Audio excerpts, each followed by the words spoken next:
COVID-19 continues to wreak havoc across the world as the coronavirus pandemic death toll tops 3,700. Hello, I'm Anand Naidu, and this is The Heat.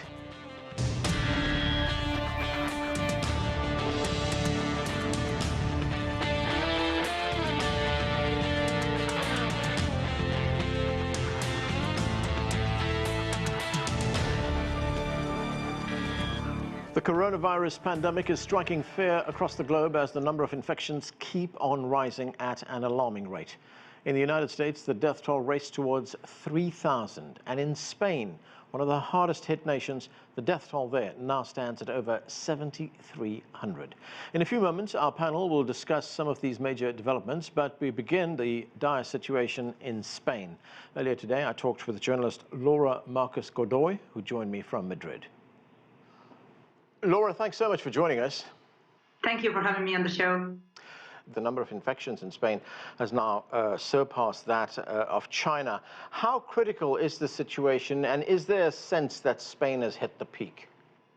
Well, I could tell you that the major feeling here in Spain after 2 weeks of lockdown and 2 weeks of a declared state of emergency, it is a mixture of resistance and a real change in people's interactions caused by social distancing. We have to take into account that nearly 47 million of Spanish citizens have been told to stay at home, and they are doing so, having in perspective the fact that the parliament has extended this state of emergency yet for another 2 weeks. And today was the first day in which all non-essential activities have been restricted. The government has said that we enter a period of hibernation. They are trying to prevent citizens from leaving their homes and risking infection. In reality, this means that until the 9th of April, all workers who aren't sanitary, military, police officers, mass media, or essential factories, all of those who aren't these essential factories, they will receive a paid leave and will have to make up lost hours when the isolation period ends. Of course, there's a big debate if perhaps these figures that you were talking about earlier could have been contained if these more restrictive lockdown measures had been put in place earlier. Cities like Madrid, where I am right now, are totally empty. Today, there has been a special tribute, a minute of silence in memory of those who have died, who are already 7,300 people. And it is hard for us not to get emotional because our regional flag is flying at half-mast now at public buildings, and it will remain like that until we surpass this biological crisis. If we talk about the figures, we are reporting more positive cases than China. That is 85,000 confirmed cases.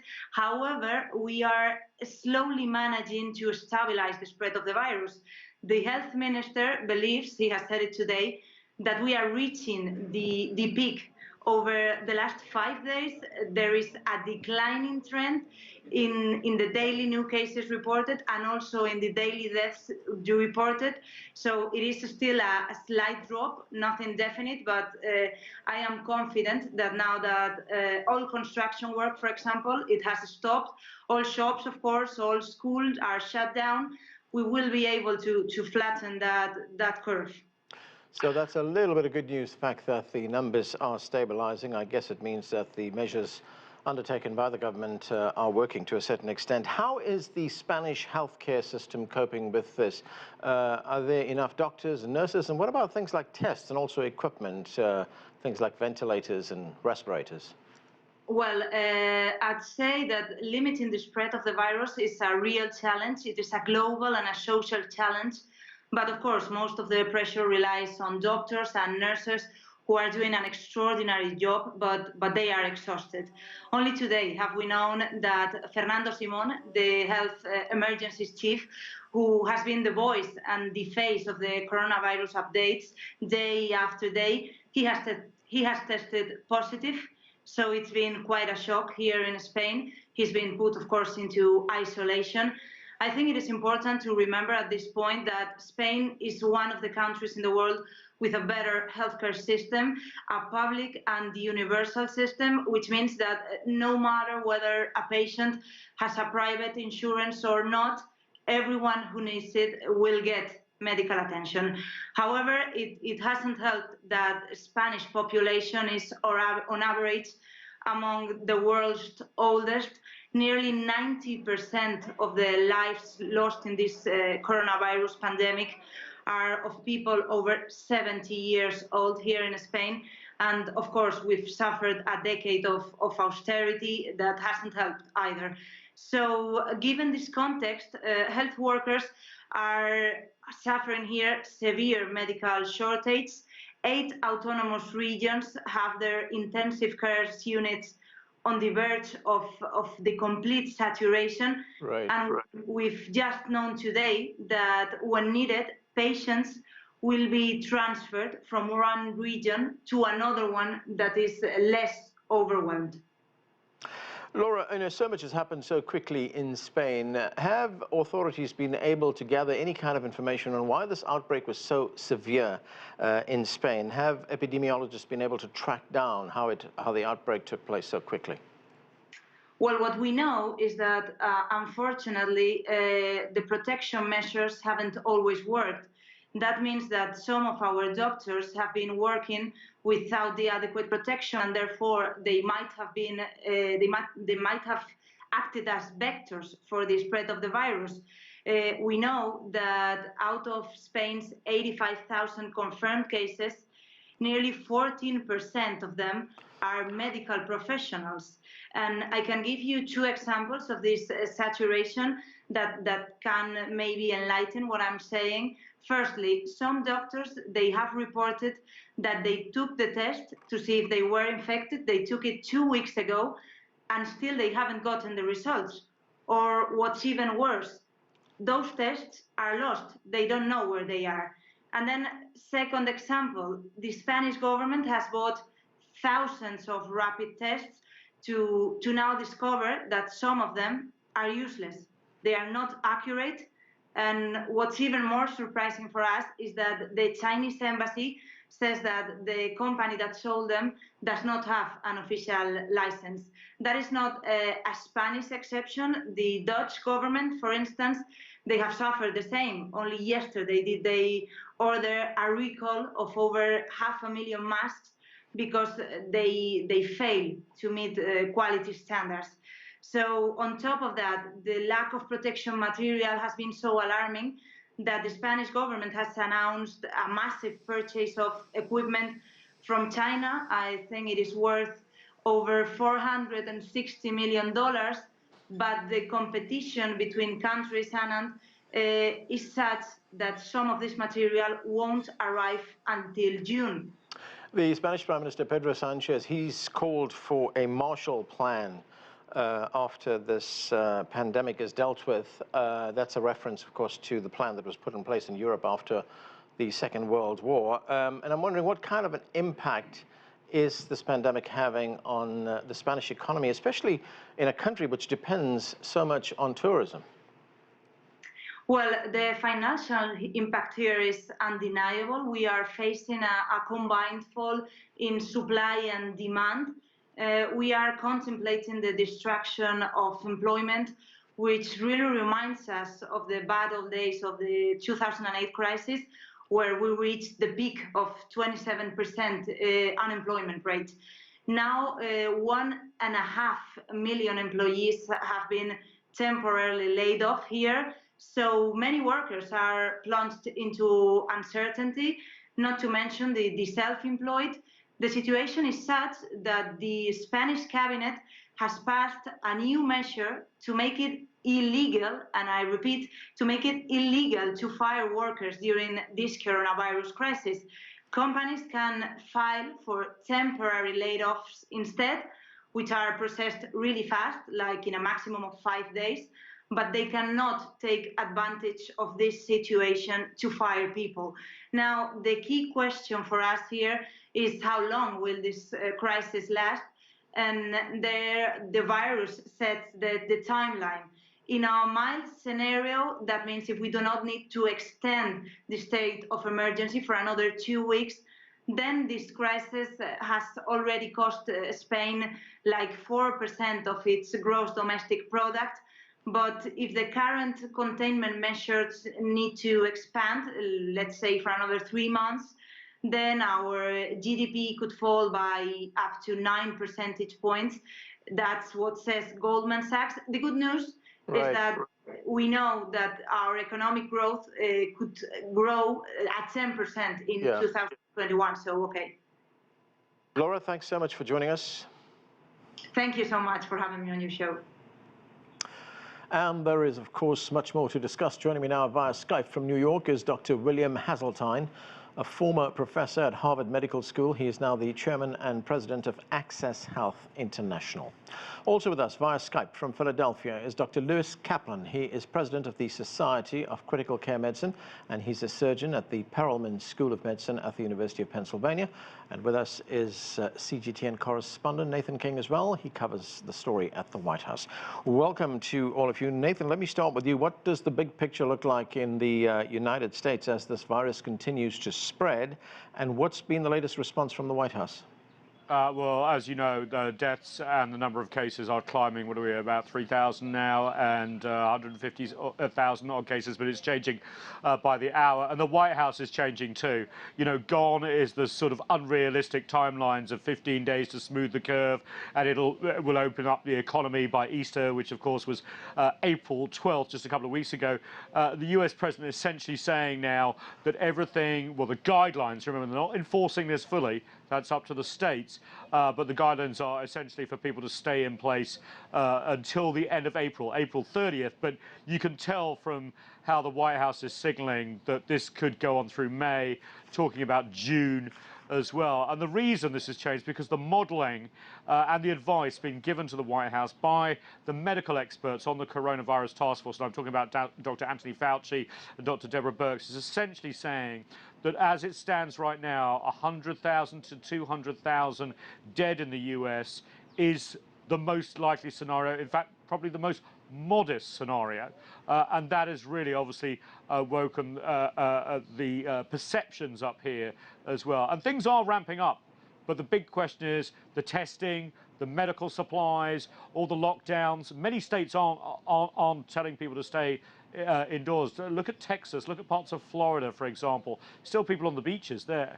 So the question is, you know, is the US racist to battle this virus? Is it behind or in the lead? And it seems behind at the moment with the cases and the death tolls. Okay, let me bring in Dr. Haseltine. Dr. Haseltine, the United States cable network, CNN, they got access to the Brookdale Hospital in New York, where they talked to an ER doctor there. Let's listen.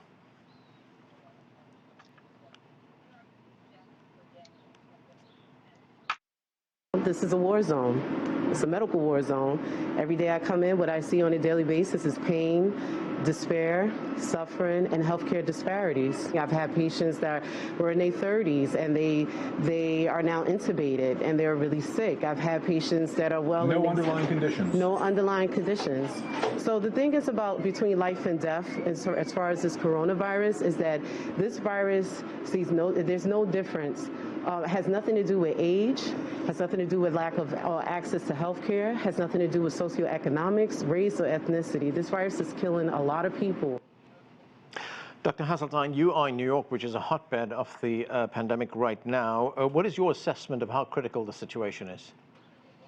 It's really still a little too early to say because we are in the early stages of a very serious situation. We can look at what's happened to Spain and realize that New York is taking about the same measures Spain did early on. We can look at other parts of our country and see they're doing considerably less. At the same time, we know the virus is spreading. I would say at every level, except possibly the research level, the American response has been suboptimal, to put it politely.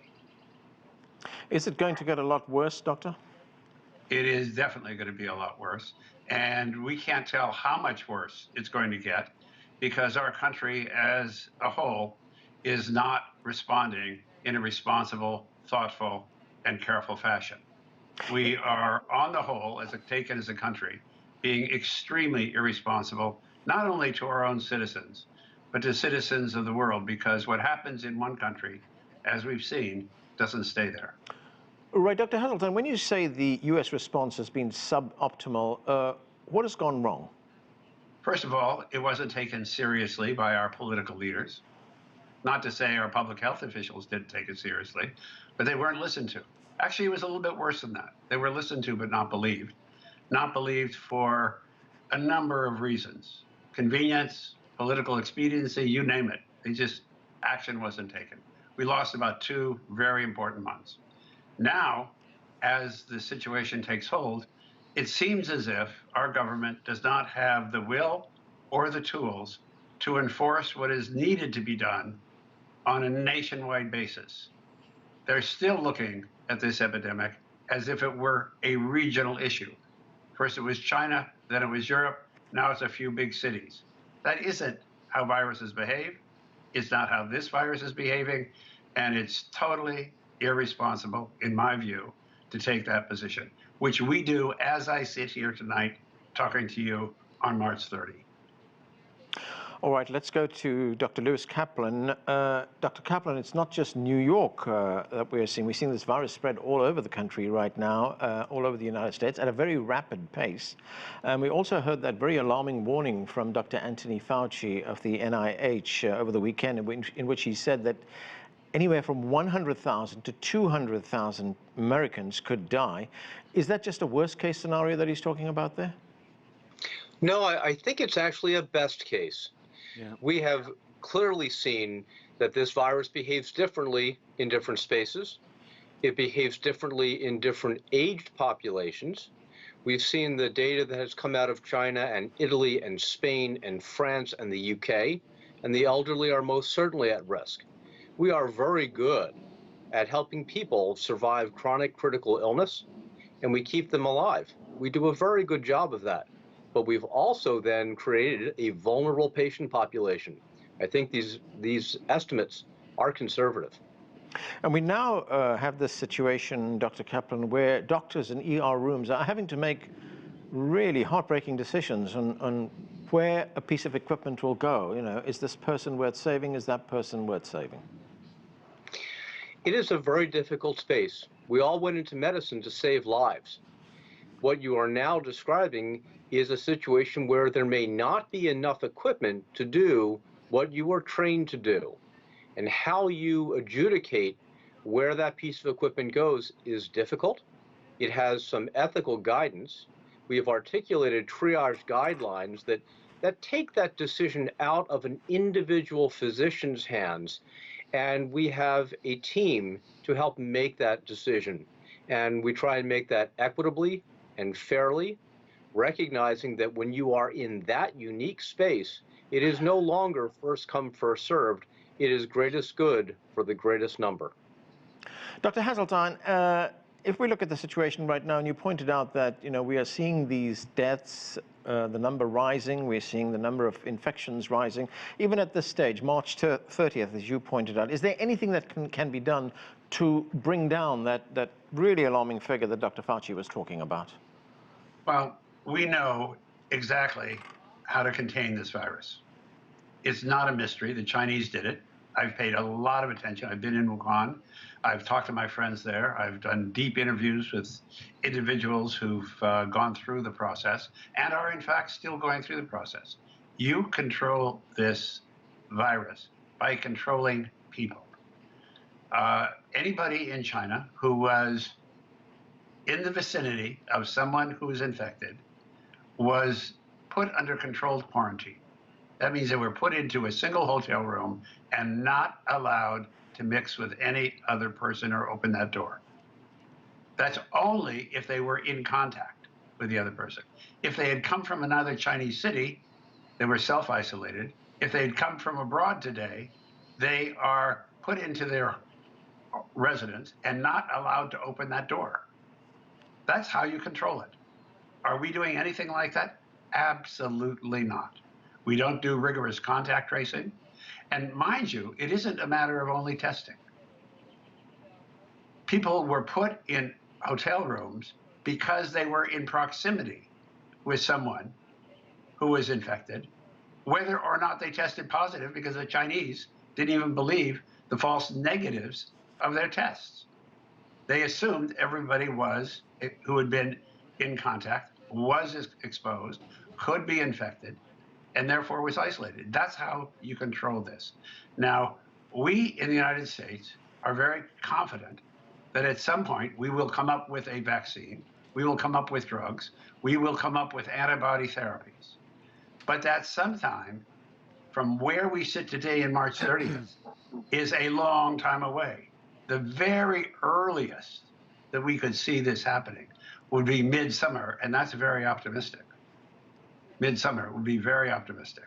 And I would also say in that time, we have doing virtually nothing effective to control this epidemic. If you want to think about what we do in the United States today, think of Italy and think of Spain 6 to 8 weeks ago, and you have the picture of what we are going through today. That is the situation here. So it isn't that we don't know what to do. We do exactly know what to do. And we can control this virus. And I have to say, I'm expressing some frustration, but I'm sure everybody who's associated in the public health service, be they a nurse, a doctor, a public health professional, understands exactly what I'm saying. To know what to do and not to do it to save lives is a tragedy and an unmistakable act against humanity. Wow. Dr. Kaplan, we continue to hear about the shortages of supplies, the shortages of equipment, and I want to get back to that report that CNN did. Let's listen to Dr. Millett from New York's Brooklyn Hospital. We need prayer, we need support, we need gowns, we need gloves, we need masks, we need more vents, we need more medical space. So, Dr. Kaplan, in addition to the shortages of all that equipment that we're seeing there, we're also seeing a heavy toll that this virus has taken on doctors and nurses and other healthcare workers. In fact, in Italy, 63 doctors have died. How are these, I guess, the shortages, how are they endangering the lives of medical care workers? Physicians are dedicated, just like the rest of the team.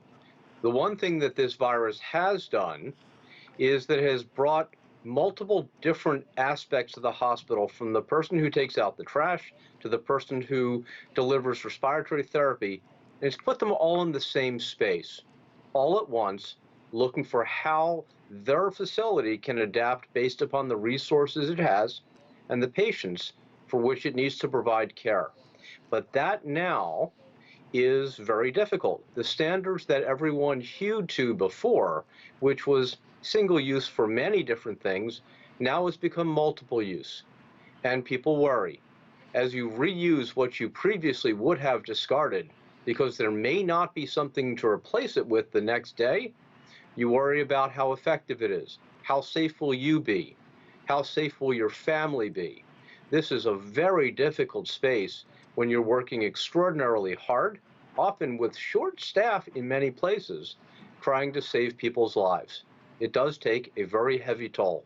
I think we will see the results of this 3 to 6 months down the road when we look at the stress and the post-traumatic stress that we will identify in the entirety of the healthcare team. I talked with an ER doctor earlier, and he talked about the same things that you were talking about right now, stress and post-traumatic stress. In all the planning that is done medically in the United States to protect people against all kinds of diseases, was there any planning ever done for a pandemic of this kind? There's planning that's evident, but it's a very difficult space to be in. The scale of this is enormous. And planning on this scale, I don't think we've seen. Planning on smaller scales around hurricanes, natural disasters, man-made disasters, and in particular, mass casualty, we have all of that. All of the things that you would want in terms of support have been worked out in that space, including support for medical professionals. We know how to do that as well. We just now need the opportunity to do it. Okay, let's go back to our correspondent Nathan King at the White House. And Nathan, the president continues, of course, to give those daily briefings. He just had one a couple of hours ago. But there have been tensions between the White House and governors of states around the United States. Is the federal and state response now coming together? In a word, not quite. And you're absolutely right. And I just want to go back to what the doctors are saying about lost opportunity. There's a real feeling amongst the governors, although some states can be blamed for wishful thinking on this as well, that the US president played this down and basically thought it would just go away. And all evidence from public health officials and advisors was pointing to a pandemic of some proportion. Maybe not on this scale, but it's still of some proportion. And the fact that he has said, oh, it'll go away, there's only 15 cases, soon there'll be 0. We're only talking about a month ago, has really annoyed a lot of people behind the scenes. Now, he has had a sort of a change of mind over the last few days, but it's really, he's been had to dragged into this. And the problem, as a lot of the doctors were saying, is you have to tell people what to do in order to stop the spread of this virus. And if the president is reluctant in doing that, then it sets a tone for the rest of the population. You know, he just had a governor's video conference just a few hours ago, and he's saying, oh, I didn't hear about testing. That's because a lot of people don't have enough tests. They've moved on to mitigation. They need the 3 S's, you know, stuff, space, staff, to combat this. So there is a real feeling among the states that the federal government has been lacking here and actually did have a lot of resources, but a lot of bureaucracy held this up, a lot of infighting among different states. They're bidding each other on contracts. Now, things are getting better. For example, you don't hear this a lot in the headlines. It may be a little bit embarrassing for the White House, but they're flying in plane loads of stuff from China nearly every day now. It's been organized behind the scenes by Jared Kushner, the son-in-law. So there is stuff moving out, and it's getting very quick, but still there is this feeling that it's behind the curve. And the way the federal system works here, it's good that these governors have power. Look at Andrew Cuomo in New York moving ahead with testing when he didn't have tests. But then there are other governors, and you can talk about Florida, you can talk about others, that aren't doing what others are doing. Now, of course, that's within their right. But, you know, the virus doesn't respect national boundaries, let alone county lines. Okay, and we're going to have to leave it there. Time's caught up with us. Thanks to all of you for being with us. That's it for this edition of The Heat. I'm Arnold Knight in Washington, D.C. Thanks for watching.